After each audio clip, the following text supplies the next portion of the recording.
What happens when a husband learns his wife is not at her mother's house, but checked into a hotel with her ex, and the room sees the truth before the family does? How can a calm man answer humiliation without yelling, using only timing, records, and a public delivery of the law? Why does a measured reveal in a lobby cut through every lie faster than any argument? Before we dive deeper into this story, I have one small request. Please subscribe, drop a like, comment, and hit that hype button to boost this channel so more people can discover these incredible stories. My name is Bren Quist. I count boxes for a living and keep our home steady with small routines. Last night she said she was staying at her mother's place. I said to text when she arrived. She said the signal there was bad. I poured water, set 2 mugs on opposite counters, and told myself to sleep on the couch so the night would remember a line had been crossed. The stairwell breathed, the door latch clicked, and quiet settled like dust. In the morning I wiped the counter twice. The thin binder labeled Utilities sat thicker than bills. I slid a small sticky note inside that read, Bring Forms. My phone flashed a reminder, downtown 3:10 p.m., and I swiped it away. I opened my laptop long enough to make a clean folder tree, Archive A and Archive B, then closed it when I heard footsteps. The desk drawer clicked shut. A single USB with today's date rested under a folder marked Taxes. Our daughter asked if Mommy liked Grandma's soup. I said yes. She asked why Mommy's picture showed city lights. I said some stories bend in the middle. The printer hummed and spat a blank page. My phone vibrated from private, then went still. I woke before the sun. The living room held its cool air like a closed box. I folded the couch blanket and tucked the tag so it would not scratch my neck later. In the kitchen, I ran the tap until the water turned cold. I placed 2 mugs on opposite counters with the handles pointing away from each other. I poured my cup and left hers empty. The silence felt straight and helpful. I wiped a ring of water and watched it fade. I told myself to keep the morning simple, keep the steps small, keep my voice level so the day would not tilt. I checked my phone. The rideshare app showed a late-night drop near downtown Suites, not near her mother's street. A small Wi-Fi note in my settings said DS Lobby had been seen.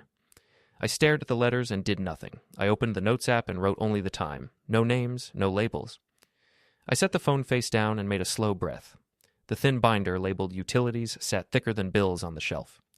I slid out the clear sleeve, placed a sticky note inside that said Bring Forms, and pressed the plastic flat. I returned the binder and lined its spine with the shelf edge so it would sit like a rule. June patted in and rubbed her eyes. She asked if Mommy liked Grandma's soup. I said yes. She asked why Mommy's picture showed city lights. I said some stories bend in the middle. She asked if stories can break. I said stories can be fixed by truth. She nodded and wanted toast. I made it and cut it in small squares so her fingers would not chase butter. She ate and watched me with the quiet look she keeps for grown-up weather. I opened my laptop. The desktop was clean. I made 2 folders named Archive A and Archive B. I did not put anything inside. I minimized a sheet that held initials and dates, not titles. When I heard footsteps in the hall, I closed the lid. The desk drawer clicked as I turned the key. Under the folder marked Taxes, a small USB with today's date lay taped in place. I touched the tape once to be sure it held, then took my hand away. My phone flashed a reminder that read Downtown 3:10 p.m. I swiped it away so the room would not hear the words. The stairwell breathed through the door. I heard a latch click and release, click and hold. I waited. A message preview slid across my screen and then vanished because my settings hid content on the lock. I pressed the side button to make the screen go dark again. The printer in the hall hummed and pushed out a blank page. I carried it back and placed it on the small stack. The pages curled like quiet questions. I smoothed them with my hand and felt the warm toner on my skin. At school drop-off, June squeezed my fingers and asked if I would wave from the door. I said yes and waved after she ran the last steps. I kept my hand lifted until she was inside. I walked back to the car and wrote the time in my notebook. I parked facing the street and let the engine rest. Footsteps passed behind a pillar in the garage and paused. I did not turn. I listened. The steps moved on. I wrote one word. Pause. I put the notebook away and went to work. The open-plan office smelled like cardboard and warm plastic. Pallets were shifting. Scanners made small beeps like distant birds. I sat at my desk and checked the root board for aisle 12. A load number had flipped. I fixed it and sent a short note that did not add extra air. 2 coworkers looked at me over the top of a phone. One said nothing. One smiled the way people smile when they do not want to be in the same story as you. I opened my email and found a general reminder about floor safety. I read it, clicked acknowledge, and returned to the numbers. My manager, Mr. Vale, stepped out of his glass office and asked if I had a quick minute. I said yes. We went into the HR side room where the light is flat and the air never changes. He said a few rooftop posts had tags that included my wife's handle and my full name in comments. I said I had seen some of it and would keep work and home separate. He said he liked the calm of my section and did not want ripples. I said there would be none from me. He asked if I needed time off. I said not at this moment. We both heard the big printer whir and feed a blank page. It curled in the tray like a petal. I looked at it and noted the time in my head. He said the machine did that sometimes. I said I knew machines liked routine. He smiled in a careful way and told me to let him know if anything touched my work. I said I would. Back at my desk, I opened a blank spreadsheet and typed lines of initials and dates with space between them. No titles, no headers. I took a screenshot of Kira's rooftop story where the skyline showed a thin reflection of a hotel sign, reversed and faint. I did not mark it. I sent it to my private email with no subject. A cloud sync banner blinked file uploaded successfully. I opened tabs for storage options, delivery tracking, and notary near me. I minimized them as soon as they opened. In my phone, I renamed a contact to a single emoji and set that thread to mute. I set a one-time reminder called Meeting, personal for 8:05 a.m., and dismissed it at once. At lunch, I sat under a quiet light and ate without taste. A tag arrived with a boomerang from a rooftop table.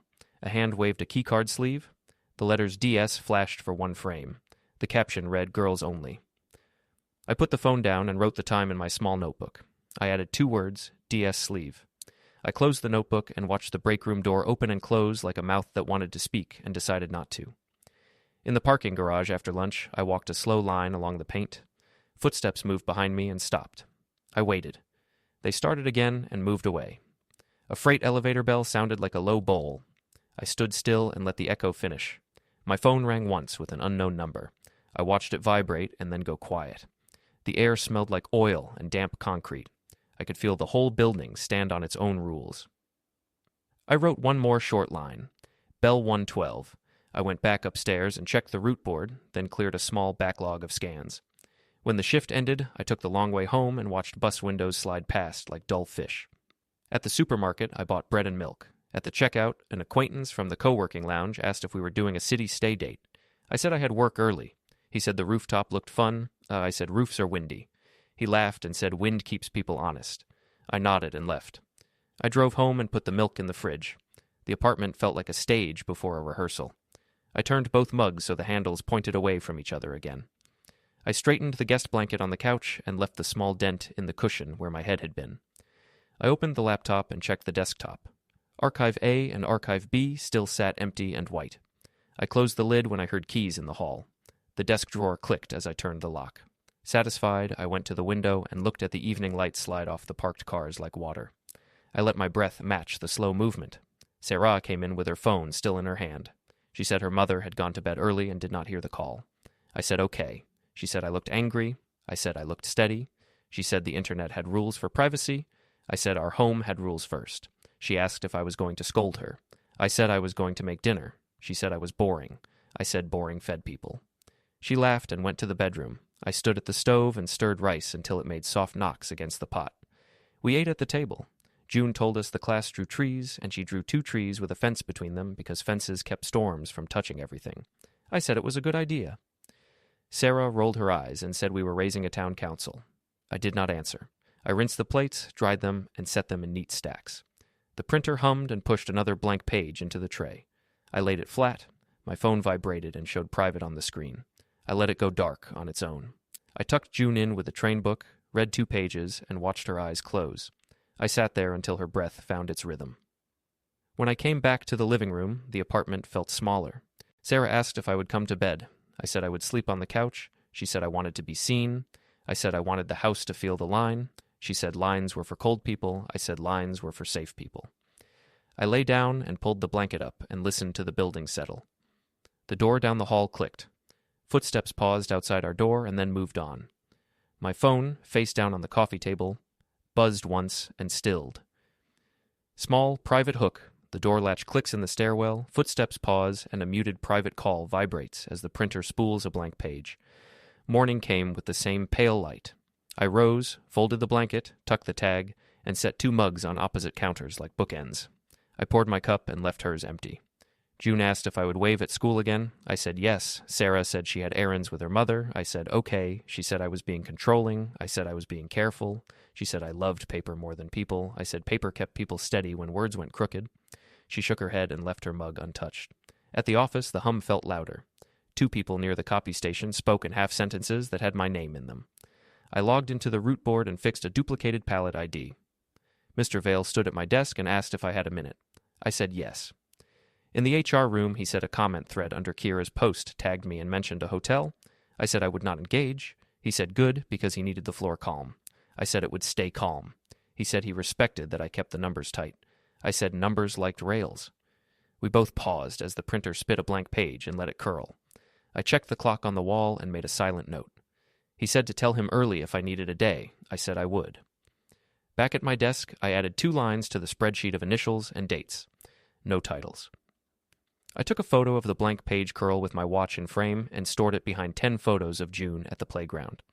A small cloud icon blinked file uploaded successfully. I opened a browser tab to delivery tracking and minimized it. I opened Notary near me and minimized it. I set meeting, personal for 7:50 a.m. and dismissed it at once. My phone buzzed with a group chat ping. The preview showed rooftop video stickers and the Text Girls Night Suite with a small hotel icon.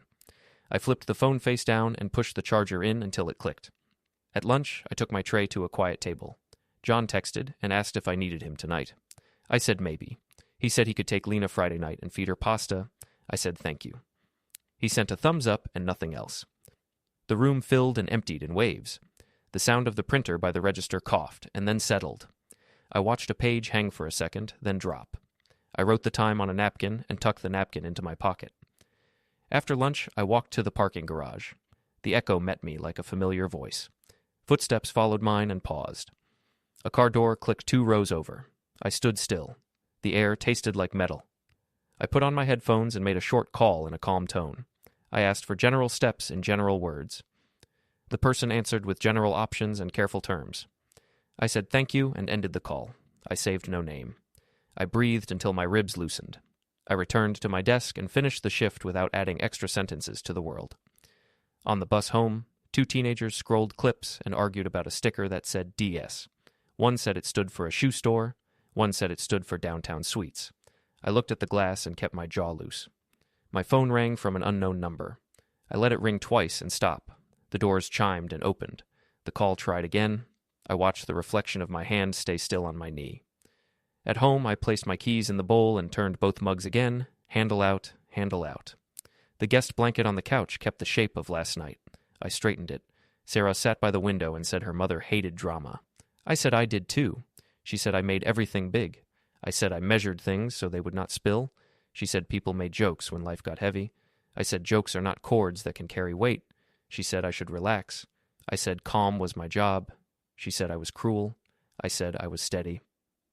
June came in with a paper crown from school and asked if Mommy was making soup with Grandma. Sarah said she might tomorrow. June asked if Grandma's house had hotel elevators. The room cooled around the question. I said we would read the train book after dinner. Sarah said I was teaching the child to interrogate. I said I was teaching the child to name things.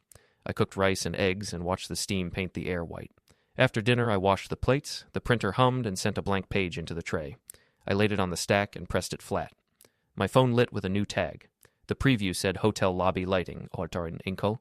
Home lighting. I did not open it. I told Sarah that I would handle everything properly. I said it plain. She laughed and said I had fallen in love with forms. I did not answer. I placed my palm flat on the table and felt the wood press back into my hand like a rail.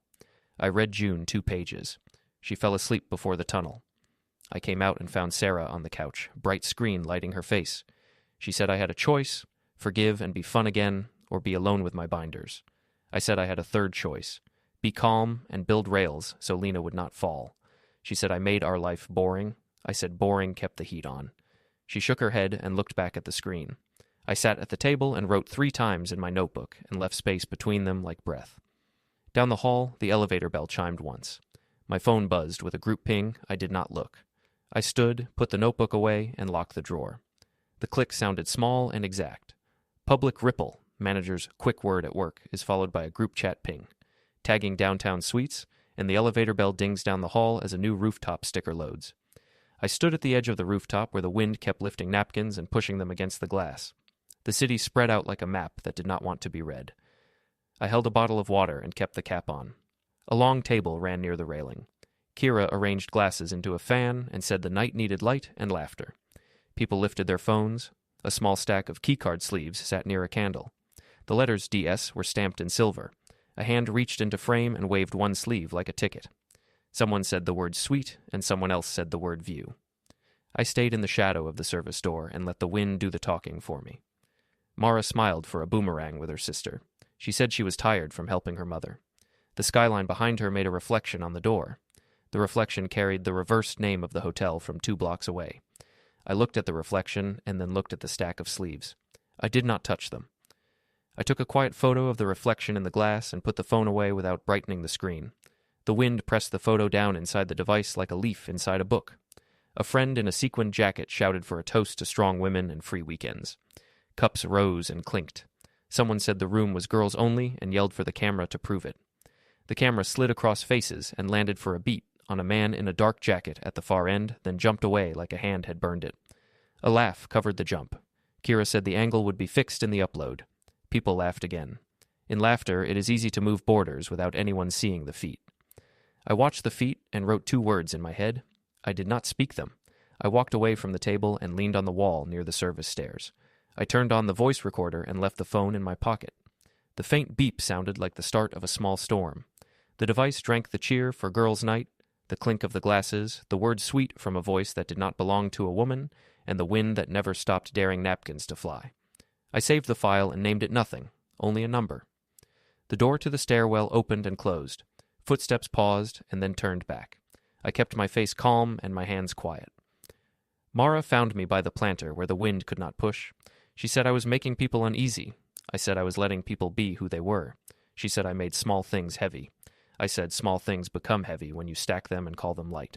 She said we could talk at her mother's house in the morning. I looked at the silver DS on the sleeve by the candle. I said I would keep the day simple for our daughter. She said I could be simple with someone else because she was going to dance. She left with a tight spin and a bright face. I stood where the wind could see me and kept counting its pushes like slow waves. The chant for a bigger toast rose again. A camera flash burned a white dot into the night. I blinked it off and moved to the smoking patio on the level below. The air there smelled like lemon cleaner and old ash. The string lights drooped like they did not care for their job. A couple stood in the corner and spoke with their heads close. I looked at the concrete, not at them. The alley door opened and Evan stepped out. He kept his hands in his coat and looked like a person who had lost his place in a book. He said he wanted to clear the air. I said the air was clear. He said Mara had needed closure. I said words like closure were keys used on doors that were never theirs. He said I was proud. I said I was steady. He smiled in a way that meant nothing and said we should act like men. I said men do not speak in alleys about beds. He looked past me at the string lights like they might answer for him. I left the patio and took the service stairs down. In the rear hallway, a staff cart rattled by. I stepped aside and let it pass.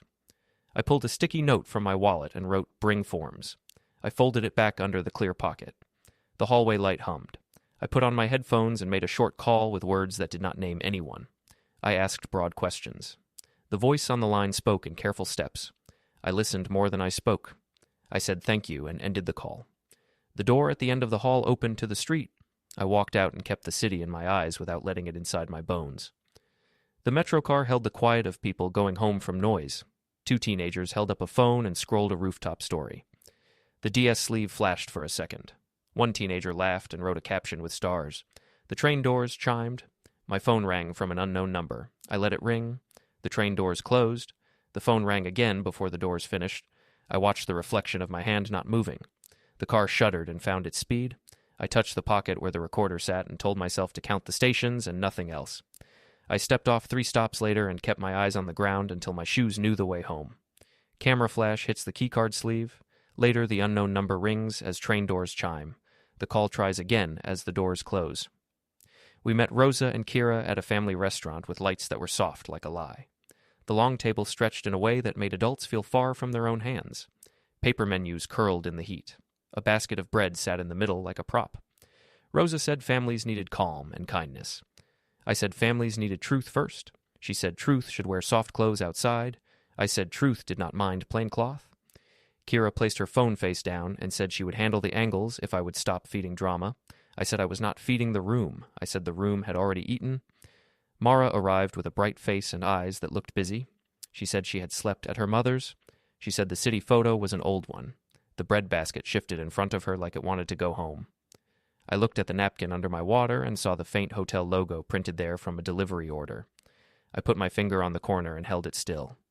June drew lines on the kids' menu and made a fence around a square house. She asked if Mommy liked Grandma's soup. Rosa clapped softly and said the soup at her house was famous. June asked if Grandma's house had hotel elevators. The table paused. The server near us stopped pouring water mid-pour. I said that we tell our child the truth in our home and we do not wrap it in jokes.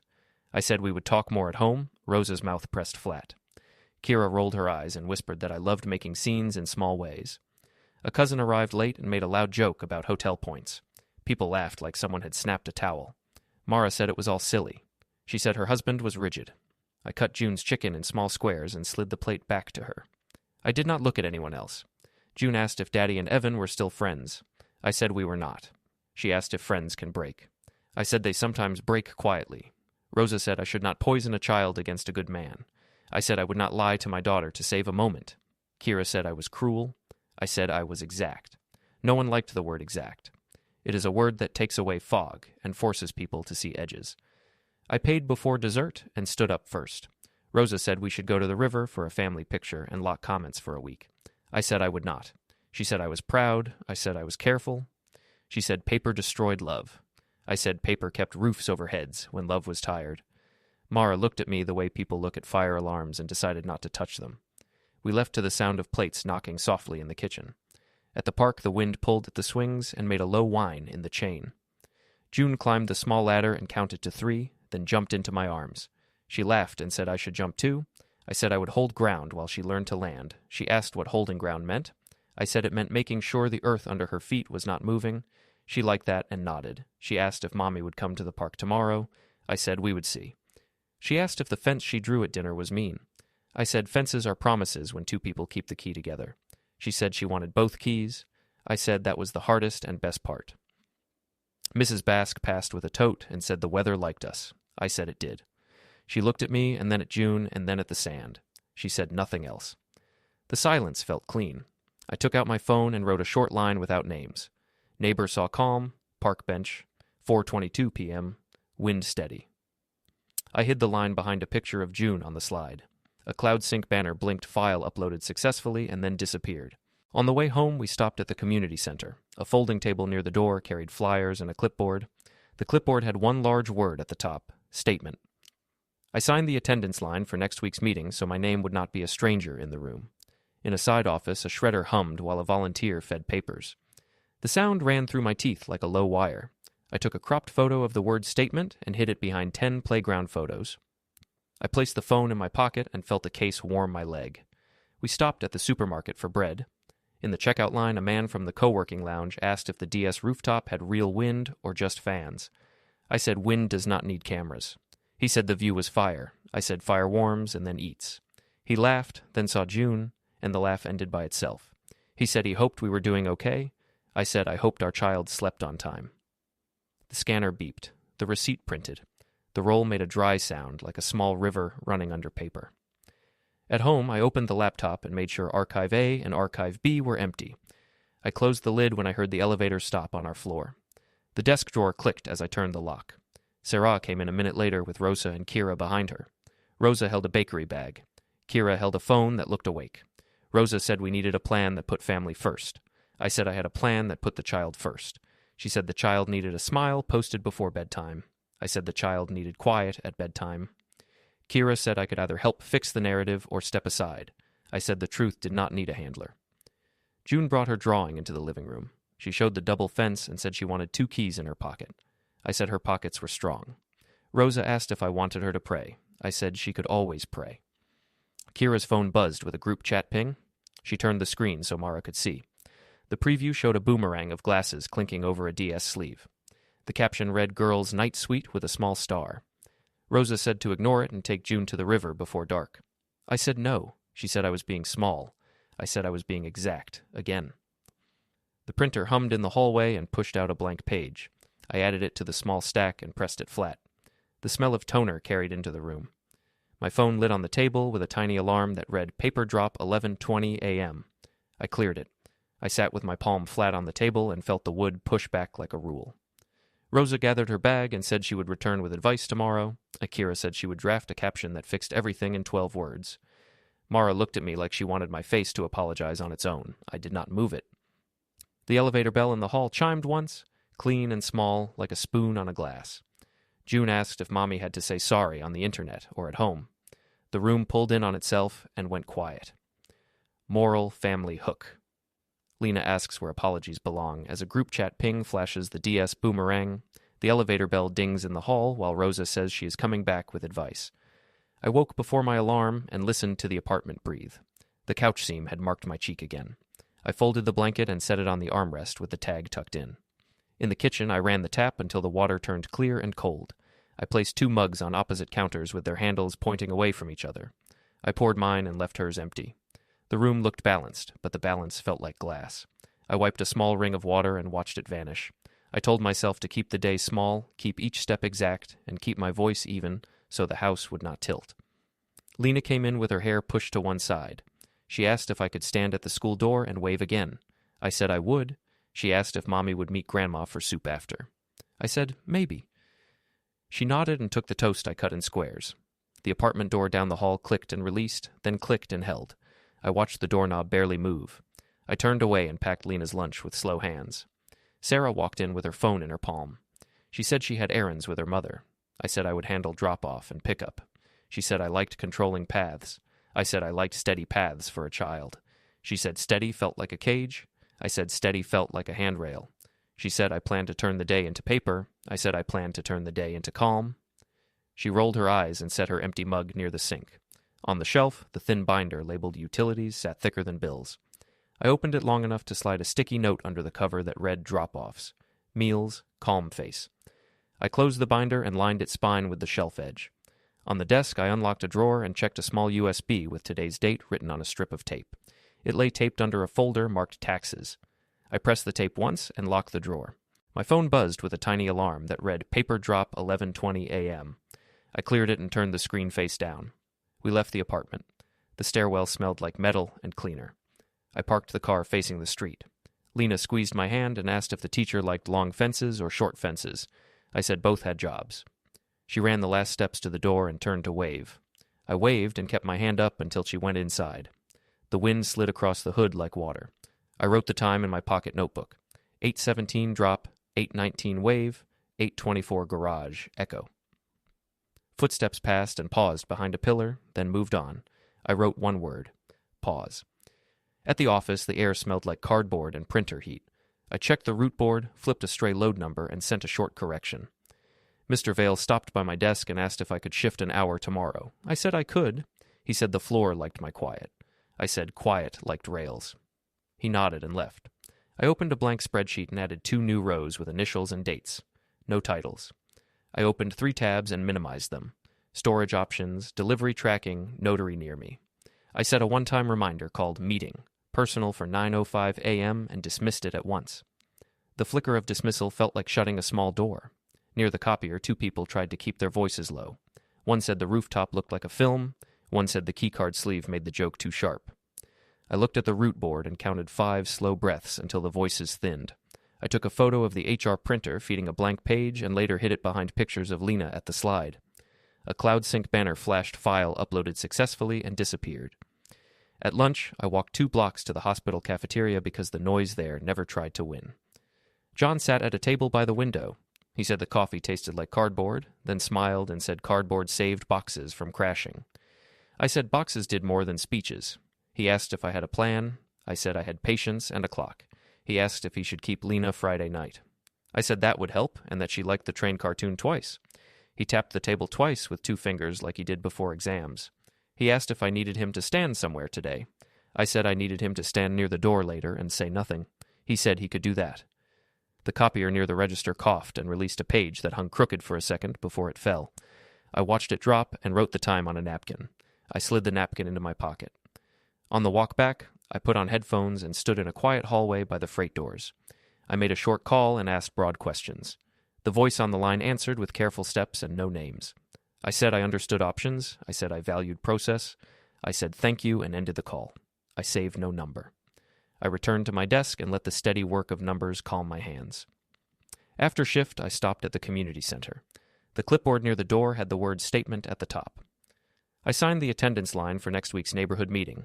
In a side office, a shredder hummed while a volunteer fed papers. The sound moved through my teeth like a wire, then faded. I took a cropped photo of the word statement and hid it behind 10 pictures of Lena on the swings. I went home and set 2 mugs back on opposite counters. The guest blanket on the couch held the dent of last night. I smoothed the cushion and left the dent. Sarah stood by the window. She said Kira could post a caption that would slow the comments. I said I would not put our child under a caption. She said I was enjoying punishment. I said I was keeping rails. She said I was dull. I said dull could keep a roof dry. She said Evan wanted to talk like adults. I said I would not sit with a man who had already used a room like a stage. She said I was afraid to face him. I said I was done facing. I said I would handle matters properly. She laughed without sound and said I loved forms more than people. I did not answer. I opened my phone gallery and slid a new image, only the word statement behind playground photos. A CloudSync pop-up flashed file uploaded successfully. The printer in the hall hummed and pushed a blank page onto the tray. I added it to the stack and pressed it flat. The room smelled faintly of toner. My phone lit from the counter with the word private. I kept my voice level and repeated that I would handle everything properly. Sarah called me a clerk. I did not move. I placed my palm flat on the table and felt the wood press back like a rule. Calm threat. I say I will handle it properly while the printer spools a blank page and the phone lights up as private. The hotel lobby felt colder than the street, though the doors kept breathing people in and out. The floor shone like water that had learned to stand still. A staff member at the desk spoke in a quiet voice to a guest about towels. The security camera above the entry blinked red and then steady. The elevator bell chimed once and stopped. I stood near the center of the space with my hands relaxed and my shoulders square. John took a place by the door with his hands in his coat, looking at nobody, ready to be still. Rosa stepped in with a small purse and a mouth that had practiced words. She said we could move to a corner and keep eyes off the family. I said a public place helped people remember details. She said I was cruel. I said I was careful. She said this would break her daughter. I said the last year had carried more weight than this moment. She looked at the camera and then at the elevator and then at me. She did not answer again. Kira came through the revolving door with her phone raised until she saw the sign about filming. She lowered it half an inch and pretended it was heavy. She stood near a planter and looked at me like a problem she planned to edit later. Evan hovered near the elevators with both hands in his coat. He looked at the carpet as if it might agree with him. He did not come close. The doors opened and Sarah stepped out from the elevator bank with a friend from upstairs. She wore a bright face the wind could not change. She said the lobby was wrong. I said the lobby was right. She said this would make us look broken. I said we were broken and I wanted order. She told me to stop performing. I said I did schedules. She rolled her eyes and said the word ridiculous. Before her next word, a person stepped forward, said her full name in a clear voice, and waited. Sarah confirmed. The packet changed hands under the camera and in the wash of bright lobby light. Paper made a small sound like a cuff sliding against a table. For a half second, the room adjusted. The staff member looked away and then back. The guard near the door shifted his stance. The security lens blinked and steadied. Kira lifted her phone a little and then let it sink when the guard's eyes found it. Evan took a step backward until his heel touched the baseboard. John watched me and did not speak. The city sound outside pressed against the glass and then softened. Sarah looked down at the first page and then up at me. She asked if I was serious. I said I was protecting our child and the house. I said temporary orders inside would keep the home steady while the rest was decided. I said there was a schedule request for Lena so she could count her days like train cars. I said I would answer messages about the child and logistics and safety and let everything else wait. I said nothing about last week. I said nothing about rooftops. I kept my voice level and my hands where she could see them. Rosa whispered that families do not stand on stone with papers in their hands. I said families do not use city nights to tell a story that bends the truth. She told me to please move to the corner. I shook my head once. Kira exhaled hard and stared at the floor like the pattern might fix something. Evan looked at the concierge stand and formed a word that did not leave his mouth. The person who had served the packet made a neat note on a small pad and stepped away with quiet shoes. Sarah said I wanted to hurt her. I said I wanted to stop the room from using us. She said love could cover this. I said love had been traded for a laugh. She said I was ending a family. I said I was asking for rails so a child would not fall. She looked back at the page and her mouth set in a line. She said I would regret this. I said I would keep times exact and let the court carry the rest. I did not raise my voice. I did not move closer. I thanked the staff for their space. A notification slid across my lock screen and read delivery tracking, complete. It glowed and then faded. The elevator bell chimed once from the bank behind Sarah and went quiet again. John lifted his chin a notch and then set it where it had been. Rosa said the word mercy in a way that sounded like a memory. Kira's phone buzzed and did not move. Evan shifted his weight, then stopped. A child in the lobby asked a parent if the bell meant the doors were opening. The parent said yes. The bell meant the doors were opening. I told Sarah I would respond quickly to messages about Lena and keep the schedule exact. I told her everything else would wait. I told her this was not revenge. I said I wanted quiet and order. I said I would follow rules. She asked if the papers meant I had given up on her. I said the papers meant I would stop being a stage. She stared at the top page until the words became fog. The room kept its cold, bright shape. The staff member at the desk thanked a guest and looked our way again. The security camera kept its red eye open. The doors breathed a couple in and a family out. The city stayed on its schedule beyond the glass. I took one step toward the exit and then stopped, not to make a scene, but to let the moment land in the place it needed to live. I put my hands at my sides and let my shoulders stay level. I did not add words. The air moved through my throat like water and left nothing behind. The elevator bell sounded once more, clean and small, like a period. Temporary orders had landed. The result stood where it needed to stand. The lobby lights hummed like they had always hummed. The packet stayed in her hands. I turned my face toward the doors. I did not look back. Cut to black. Don't forget to hit like, subscribe, and turn on the bell so you don't miss the next story. Write in the comments from which city you are watching.